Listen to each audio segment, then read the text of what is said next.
aku akan sungguh-sungguh bertakwa ya Allah. Wa hum la yuftahun, dan mereka tidak akan diuji. Berarti kalau kita punya pemahaman, punya persepsi bahwa setelah kita punya ikrar kebaikan, ikrar kesungguhan, setelah itu Allah akan beri jalan yang karpet merah, jalan landai, tidak ada kerikil yang tajam, tidak ada duri di tengah jalan, tidak ada aral yang melintangi itu pendapat kita itu kata Allah keliru. Ya. Apa yang perlu digarisbawahi dari Al-Ankabut ayat 2 ini? Pertama, ya, adalah ayyaqulu amanah, setelah berikrar beriman. Jadi para jamaah sekalian, setelah ada ikrar di dada kita, lalu kita kemudian kuatkan azab itu melalui lisan kita, apapun itu bentuknya, itu pasti. Kalau ikrarnya aku akan beriman sungguh-sungguh ya Allah, ujiannya ujian keimanan. Kalau ya Allah aku akan taat setelah ini ya Allah, semua perintahmu akan aku indahkan, semua amalan sunnah yang engkau anjurkan aku akan lakukan, ujiannya juga ada di sini. Kalau ada ikrar aku pengen sedekah, ujiannya juga tentang itu. Sama, wahai sekalian, kalau aku setelah ini aku akan apa? Aku akan bahagiakan istriku, aku akan bahagiakan suamiku. Itu juga ujiannya ada, ya, bukan ujian yang mudah, ya, bukan ujian yang enteng, pasti itu diuji kesungguhan kita. Ya, termasuk ketika kita angkat dulu kan, ya, di situ ada sumpah setia, ada kesungguhan untuk setia kepada pasangan kita, kesetiaan kita juga diuji. Jadi namanya ujian para jamaah sekalian itu keniscayaan yang menempel, yang membersamai, yang meliputi. Apa itu? Kesungguhan, ikrar dan azam kita. Jadi kalau kita sudah berazam, berarti siap-siap diuji. Ya. Salah terkadang apa? Aku mau ini, bismillah. Kemudian ketika ujian datang kita tidak lulus, ya. Nah, jadi ujian itu melekat dan itu sunnatullah. Jadi ujian itu jangan dihindari, saudara sekalian. Ujian itu pasti melekat. Karena kata Allah Subhanahu wa taala dalam surat Al-Mulk, ya. A'udzubillahi minasyaitonir rajim. Bismillahirrahmanirrahim. Allazi khalaqal mauta wal hayat. Allah lah yang menciptakan kehidupan dan kematian. Untuk apa Allah ciptakan repot-repot kehidupan dan kematian? Liyabluwakum. Ternyata untuk ujian, untuk menguji kalian. Ayyukum ahsanu amalan. Di mana di antara kalian itu yang amalnya paling baik. Oh, ternyata ujian itu sunnatullah. Allah menciptakan mati dan hidup itu tujuannya adalah untuk ujian. Lalu kita bertanya para jamaah kalian, Ustaz, ujian itu baik atau tidak? Ibu-ibu, ujian itu baik atau tidak? Baik, ya? Iya, mas, ujian itu baik. Ya, tidak ada boten wonten. Maksud Allah Subhanahu wa taala itu mencelakakan kita lewat ujian. Tidak ada agenda Allah itu memberi madharat kepada kita. Tidak ada. Kita kan doa kita itu Allah, biyadikal khair, ya Allah, di tanganmu lah segala kebaikan. Jadi dalam ujian itu meskipun bentuknya tidak populer, ya, tidak kita sukai, di situ sebetulnya ada kebaikan. Maka Rasulullah SAW kita kenal saya Bapak sekalian berbicara begini, Innallaha idza ahabba qauman, kalau Allah sedang demen-demennya sama sem-sem sama anak ibtalahu, maka Allah uji hamba. Maka kita bisa saksikan kekasih-kekasih Allah itu lebih lekat dengan ujian daripada kemudahan. Kita bisa saksikan ya teladan kita bersama Nabi Muhammad Sallallahu Alaihi Wasallam. Bapak Ibu ya, kalau kita mengenal Nabi, ada buku indah sekali ditulis oleh Arif Al-Qarni. Judulnya adalah Muhammad Sallallahu Alaihi Wasallam Ka'annaka Tarahu. Muhammad SAW, seandainya engkau bisa melihatnya. Itu Masya Allah. Kalau kita membaca itu ya, bagaimana Nabi itu menangis, bagaimana Nabi itu menghadapi ujian, bagaimana Nabi itu bersedekah ya, kita akan mudah sekali bagaimana bisa mengucapkan Sallallahu Alaihi Wasallam. Memang pantas ini orang ini memang Sallallahu Alaihi Wasallam. Allah beri salawat ya, dan beri salam terus kepada Nabi Muhammad Sallallahu Alaihi Wasallam. Itu kalau kita mau melihat ujiannya lengkap. Ujiannya lengkap. Begitu lahir sudah tanpa bapak, 6 tahun ditinggal oleh oleh bapaknya, ibunya, kemudian ditinggal oleh kakeknya. Kita juga melihat di situ ada Amul Huzni, ada tahun kesedihan. Padahal Nabi itu lekat dengan kesedihan. Kok di sejarah Islam ada tahun kesedihan? Berarti kesedihan di situ berlipat-lipat sedihnya. Waktu kekasih beliau Khadijah meninggal dunia dan paman beliau meninggal dunia, itu bukan sekedar ditinggal saja, Bapak Ibu sekalian. Paman beliau itu benteng beliau di luar, sementara istri tercinta itu adalah benteng beliau di dalam. Jadi ketika itu tercerabut dari baginda, sedihnya bukan main. Kalau Rasul pengen enak, tidak usah membantah salah ini. Sudah enak Rasul. Rasul itu hidupnya tadinya sebelum mengemban risalah atau amanat yang berat sekali itu sudah sangat berjaya. Orang-orang sudah kenal dia sebagai al-amin, mudah sekali dipercaya. Orangnya trustworthy, bisa dipercaya, patut dipercaya. Kemudian sudah menikahi Khadijah yang saudagar luar biasa, menikahi bosnya, dipercaya oleh Bani Hashim, oleh kafir Quraisy waktu itu untuk hal-hal yang sangat strategis ya, yang meletakkan Hajar Aswad ke Ka'bah itu Rasulullah SAW. Kurang apa? Ternyata setelah itu datang risalah, Rasul mengemban itu diboikot luar biasa. Itu Rasul ujiannya luar biasa sampai dengan akhir. Maka ujian itu para jamaah sekalian ya, itu bukan indikator kemarahan Allah, tapi justru indikator kasih sayang Allah. Maka para jamaah sekalian ya, harus dibedakan dengan jelas. Yang harus kita hindari itu ujian atau adab. Beda itu antara bala itu ujian, dan bala itu baik buat kita. Kenapa? Tadi Allah sayang sama kita. Nabi Ibrahim alaihissalam, kata-kata bala ini ya, nah, jangan sampai takut sama bala. Yang sering kita makan bala-bala ya. Ini bala atau bala?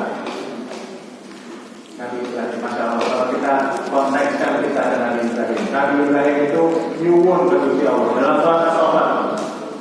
Ya, Nabi mengatakan, Rabbi habli minas sholihin. Sudah lama beliau tak punya anak. Beliau meminta kepada Allah, ya Allah, beri kami anak atau keturunan yang soleh. Allah mengijabah, fabasyar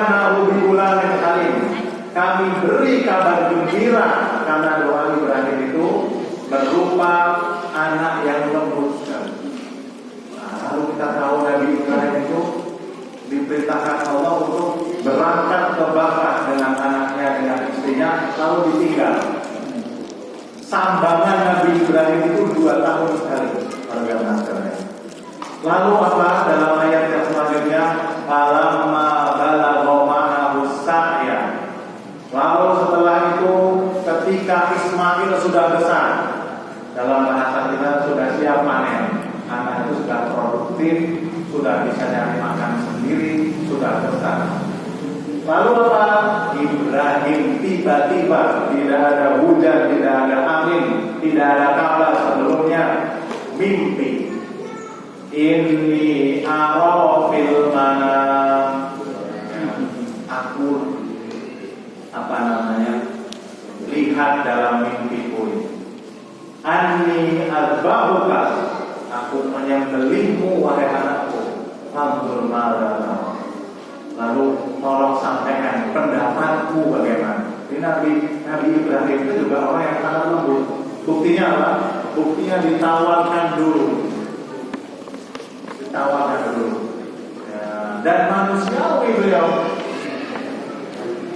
Lalu kita menyaksikan memang dua ini ya, dua insan soleh ini, kekasih Allah ini bercerita atau saling berdialog, ditimpali oleh putranya itu, ya abadi, elegan sekali. Begitu menerima, nah di mimpi aku diperintahkan Allah untuk menyembelihkan. Pendapatmu bagaimana? Bapaknya elegan sekali, ya. Kemudian anaknya juga, ya abadi, wahai ayah. Ya abadi itu bukan ungkapan biasa, ya abadi itu ungkapan mesra. Betul-betul menyongsong itu. Tidak ada penolakan, if'al ma tu'mar. Ya, lakukan saja yang kau diperintahkan untuk itu. Satajiduni insyaallah minas sholihin. Kau akan mendapati anakmu ini tergolong orang-orang yang sabar. Coba kalau kita kontekskan itu hari ini, tidak usah anak itu diperintahkan untuk kamu saya sembelih ya, ada perintah. Nah, ke warung lah, ibu ini, bapak ini. Reaksinya lebih panjang daripada perintahnya. Ya, argumentasinya lebih panjang daripada ordernya.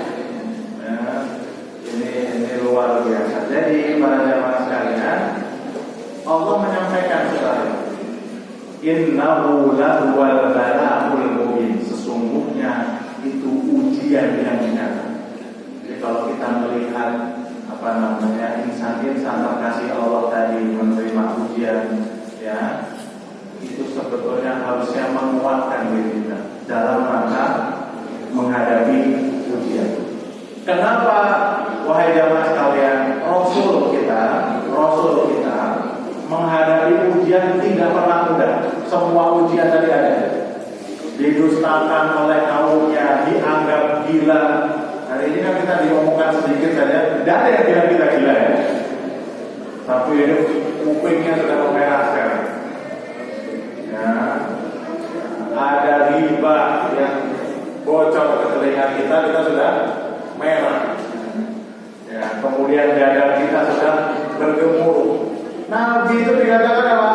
Sahirun au majnun. Kalau dia melakukan sihir, dia gila.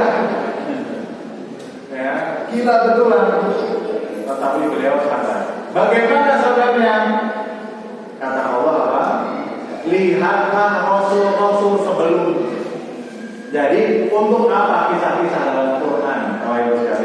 Kisah-kisah dalam Quran itu kalau kita mau baca dengan seksama, dan itu bukan legenda ya, bukan dongeng. Itu betul-betul kisah yang nyata. Kalau kita mau baca di situ, itu harus membangkitkan hati kita, membesarkan hati kita dalam menghadapi ujian-ujian yang ada. Kata Allah, kadzalika linutsabbitu bihi fu'adak. Kisah-kisah tentang pendahulu yang dulu itu untuk membuat hatimu itu menjadi besar. Jadi para jamaah sekalian, dari sini kita mengetahui bahwa ujian itu baik, buktinya dia melekat pada kekasih-kekasih Allah Subhanahu wa ta'ala. sisi yang lain sebetulnya bil imtihan yufraqul mar'u aw yuhan. Para bilang dengan ujian atau hanya dengan ujian orang itu bisa dimuliakan atau direndahkan. Jadi kalau kita tidak diuji, belum teruji. Ya, produk-produk yang kita pakai saja itu kan juga sudah diuji dulu, ya sebelumnya, sehingga dia teruji. Para jamaah sekalian yang saya hormati, saya kasih, Al-Imam Al-Ghazali kemudian menjelaskan tentang apa macam-macam ujian. Beliau menjelaskan ternyata macam-macam ujian cuma dua, enggak lebih. Ya, macam-macam ujian itu hanya dua supaya kita fokus. Yang pertama ujian sabar, dan yang kedua ujian syukur. Jadi ujian cuma dua itu. Nah, menariknya Sayyid Qutb itu mengatakan banyak orang lulus diuji dengan ujian sabar, sementara segelintir yang lulus, elit yang lulus dalam ujian kesyukuran. Maka Allah sudah klaim di Quran, wa qalilun min ibadiyas syakur. Sedikit dari hamba-hamba itu bersyukur. Dan kita juga melihat para jamaah sekalian, ini salah satu perjuangan, ya, dalam tanda kutip perjuangan, ya, perjuangan setan yang berhasil. Setan itu kan bersumpah di hadapan Allah, bersumpah dan sungguh-sungguh sekali. Ya Allah, karena Kau telah menggelincirkan aku, ya, Kau telah keluarkan aku dari surga, ya, maka aku akan belokkan mereka semua. Jadi Allah akan disumpahi iblis begitu. Aku akan belokkan anak-anak Adam. Jadi mereka dendam sekali pada kita. Geting bahasa Belandanya. Geting, ya. Betul-betul geting pada kita semua anak-anak Adam. Dendam itu. Maka jangan mau dirayu setan. Apa itu? Pemalahan yang lalu aku akan datangi dari depan, dari belakang, dari kanan, dari kiri. Apa sumpahnya? Iblis itu wala tajidu aktsarahum syakirin. Kau tidak akan mendapati kebanyakan dari hamba itu bersyukur. Jadi ternyata hasil usaha setan yang berbuah itu adalah menggagalkan kita menjadi orang yang bersyukur. Para jamaah sekalian, forum itu gagal bukan ujiannya, bukan ujian sabar, ujian syukur. Fir'aun itu, ya, gak lulus dalam ujian syukur, kuasaannya absolut. Nah, kita melihat hari ini sering sudah ditampuk, kok pakai rompi oranye, ya. Sudah ditampuk, di pundaknya ada bintang, di tangannya ada komando luar biasa, kok terpeleset, ya, membunuh orang, ya. Sudah ada komando di sini, ya, kemudian malah juga dibandar sama pemain utama, padahal sudah paling tinggi di daerahnya. Tanpa sebut nama ini, ya, kalau sebut nama itu sensitif. Jangan-jangan saudaranya di sini. Iya, cara jamaah sekalian, itu kan ujian kesyukuran. Ya, hati-hati para jamaah sekalian, ini karena Allah sudah wanti-wanti kita. Innal insana khuliqa halu'a. Orang itu diciptakan dalam keadaan peluh kesah, suka mengeluh. Halu itu kamu. Fa'idha masrahu syarru jazua. Ketika disentuh keburukan, tambah buruk. Gak ada yang buruk aja buruk, apalagi disentuh ya buruk-buruk. Belumnya luar biasa, belum besar. Wa'idha masrahu khairu manu'ah. Itu penatakan manusia. disentuh yang baik aja masih ngeluh. Kamu enak ya, pekerjaanmu begini, gajimu tetap. Kamu nggak tahu sih pekerjaannya gimana. Enak kamu, diam aja digaji. Ya, jadi saya takutnya karena kelamaan terjajah ya. 3,5 abad jadi iri sama yang orang tidak kerja tapi gajinya banyak. Mental itu 3,5 abad dijajah itu sehingga kita pengen nggak kerja tapi makanya suka yang sokat itu. Suka jalan kita tidak selalu baik.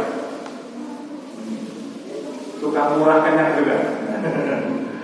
Para jamaah sekalian, dia jadi syukur itu. Ada cerita para jamaah sekalian. Mudah-mudahan dari inspirasi yang lain. Ada segerombolan pengemis dan pemulung itu suatu saat melintasi rumah orang kaya. Dipanggil sama orang kaya, Bu, sini Bu, dibawa anak-anaknya sekalian. Lalu apa? Orang kaya itu dijamu nasi goreng. Sembari apa? Sembari yang punya rumah itu masuk ke dalam rumah mempersiapkan uang sekolah dan uang saku untuk masing-masing anak. Tetapi ketika masuk rumah, ya, ibunya itu justru memprovokasi anak. Nah, enak yang kemarin gitu ya. Kemarin di rumah yang sebelumnya itu kita diberi udang, ya, diberi bistik, diberi apa? Di sini ada nasi goreng kayak juga bisa. Ya. Yang tadinya mau memberi itu sebab sedemikian banyak urung memberi.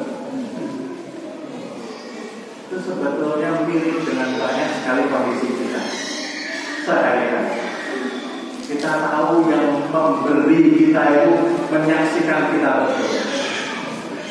Dan kita tahu rezeki itu adalah yang sampai pada kita. Jadi definisi rezeki itu adalah yang sampai pada kita, bukan yang seharusnya. Jadi para jamaah sekalian, rezeki itu definisinya alladzi yasilu ilaika, yang sampai padamu. Yang tidak sampai pada kita bukan rezeki kita. Hilangkan kata-kata seharusnya. Oh, warisan. Ya, kalau misalnya para jamaah sekalian sudah berupaya, sudah berusaha semaksimal mungkin, warisan itu tidak sampai kepada kita, berarti bukan rezeki kita. Investasi, tapi sering bodong. Yang seharusnya itu bukan rezeki kita. Maka orang Mesir itu memberi kita apa namanya, kaidah bagus. Rizku layak turu wae. Rizkimu tidak mungkin dimakan oleh yang lain. Maka jangan takut. Jadi dan rizki itu para jamaah bukan untuk dibanding-bandingkan. Coba kalau Allah itu apa namanya kita memberi orang, lalu apa? Pemberian kita dibanding-bandingkan dengan pemberian yang lain. Dan kita masih melihat kejadian itu dan adegan itu kan tidak nyata sekali. Ya, rezeki kita itu disyukuri, bukan dibanding-bandingkan. Coba, kapan Allah tidak menatap kita? Kapan Allah tidak apa namanya? Maka salah satu saya sampaikan ke anak-anak yang di pesantren itu saya sampaikan. Nah, kalau kamu nggak suka makanan pesantren, ya cukup jangan kamu makan. Nggak usah dikomentari, nggak usah dikatakan bahwa itu nggak enak, itu apa namanya kurang lezat. Ya, itu Allah itu sudah memilihkan rezeki untuk kita. Kalau nggak suka siapa tidak dimakan saja. Ya, jadi yang sering kita itu luput adalah tidak membanding-bandingkan. Ya, kita sering kalau nikmat itu datang, kita kemudian dibanding-bandingkan. Nah, kalau kita membanding-bandingkan nikmat Allah dengan nikmat yang Allah sampaikan kepada yang lain, tidak mungkin bersyukur. Tidak mungkin bersyukur. Adanya kufur. Padahal pada jamaah sekalian, orang yang bersyukur itu optimis. Ya. Kemudian orang yang kufur itu pesimis. Orang syukur itu kalau bisa segala sesuatu yang menyentuh dia saat ini dan kemarin dan akan datang itu patut disyukur, bisa jadi syukur. Jadi begitu bertemu dengan temannya, ya, bermajelis dengan temannya, langsung buru-buru sudah alhamdulillah. Sementara orang yang kufur tadi, ya, semua hal bisa dikeluhkan meskipun positif. Jadi sudah makin sebagus ini, dicari borongnya, dicari kurangnya. Ada nggak orang begitu lagi? Banyak, ya. Ya, itu tidak istimewa. Ya, para jamaah sekalian, kita harus sama-sama merenung soal ini. Definisi antara si kaya dan si miskin. Si kaya dan si miskin. Jadi kaya dan miskin itu bukan soalan apa yang dia punya, tidak pernah soalan. Kaya dan miskin itu definisinya bisa kita temukan dalam kosakata bahasa Arabnya. Ghaniyun itu bukan yang punya segalanya, tetapi ghaniyun itu alladzi la yahtaj, yang kebutuhannya sedikit. Jadi kalau orang kebutuhannya itu sedikit, semakin sedikit kebutuhannya, itu berarti kaya yang luar biasa. Sementara miskin itu fakir itu yang butuh banyak. Ya, maka ada orang yang punya latar al-fakir ya, itu bukan butuh uang, butuh maaf dari Allah Subhanahu wa Ta'ala. Jadi ulama-ulama itu kalau nulis buku Bapak Ibu, itu ada tulisannya al-fakir ila afwi rabbihi, yang butuh mohon maaf, yang butuh kata maaf dari Tuhannya Allah Subhanahu wa Ta'ala. Jadi ya, kaya sama miskin itu bukan soalan berapa yang kita punya dan berapa yang tidak kita punya. Ya, itu soalan mental. Tadi saya kembali ke tadi senario tadi. Kalau sudah gajinya sudah banyak, yang dipunyai sudah banyak, kalau laporan pejabat apa namanya? Sebelum ya ketika menjabat apa? Laporan kekayaan gitu ya. LHK ya. Itu sudah miliaran luar biasa. Kok masih korupsi berarti apa? Ya miskin itu. Miskin. Maka saya kurang suka korupsi itu, istilah korupsi dihilangkan kan ya. Terlalu ilmiah itu. Maling gitu. Maling kan. Ya, nomor terhormat itu korupsi. Lalu apa? Lalu orang yang melakukan korupsi namanya koruptor.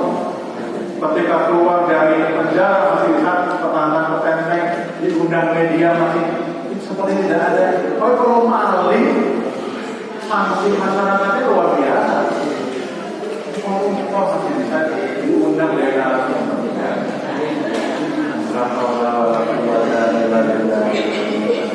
Maka pada jamaah sekalian yang sering gagal tadi adalah syukur. Padahal ini saya kasih tahu rahasia, jangan diberitahu siapa-siapa. Cara bahagia itu cuma satu. Satu kata, qanaah itu bukan cukup, tapi hati yang selalu puas. Allah beri ini puas, ya Allah mendraw ini puas. Dan kita yakin nikmat yang paling nikmat dari Allah itu taubakan dengan taubat. Ya, tingkatan-tingkatan itu tidak langsung fantastis kan? Allah kasih ini, kita mensyukuri, Allah siapkan lagi, naik lagi. Allah kembali melihat kita, pantas dan yang lebih nikmat. Kalau malam ya semua kodir, kalau sedikit saja dia nggak bersyukur, apalagi yang banyak. Maka itu. Jadi para jamaah sekalian, ya mari kita lulus kemudian syukur begitu. La haula wala quwwata illa billah. La haula wala quwwata illa billah. Para jamaah sekalian, tadi orang Arab juga mengatakan idza kunta la qalbin mu'min. Kalau kita itu punya hati yang qanaah, maka kalau malikul dunya sawa, engkau dengan raja-raja dunia juga sama. Sejajar sekarang. Kenapa? Jadi dia sama dengan yang diberi banyak baru qanaah. Kenapa kita nggak qanaah sejak diberi yang cukup pada Allah Subhanahu wa Ta'ala? Selain definisi rizki itu yang sampai pada kita, rizki kita itu mutlak cukup untuk memenuhi kebutuhan kita. Mutlak cukup. Yang membuat yang tidak cukup adalah gaya hidup kita sendiri. Gaya hidup, gengsi dan tetangga yang punya mobil kita jatuh koroner. Lalu kita juga, saya mau leasing mobil. Ini awal malah tetangga naik rumah naik di sini yang kepanasan. Itu bukan etos kita. Tidak usah kita tengok. Kenapa? Karena mungkin nikmat yang Allah berikan tetangga kita juga besar mungkin. Tapi Pak, kita nggak tahu musibahnya. Allah itu maha adil. Dan para jamaah sekalian, ukuran kasih sayang Allah bukan hanya harta. Ingat ya, ada yang mengatakan itu sanumli lahum inna kaidi matin. Aku akan kayakan mereka. Sesungguhnya ada itu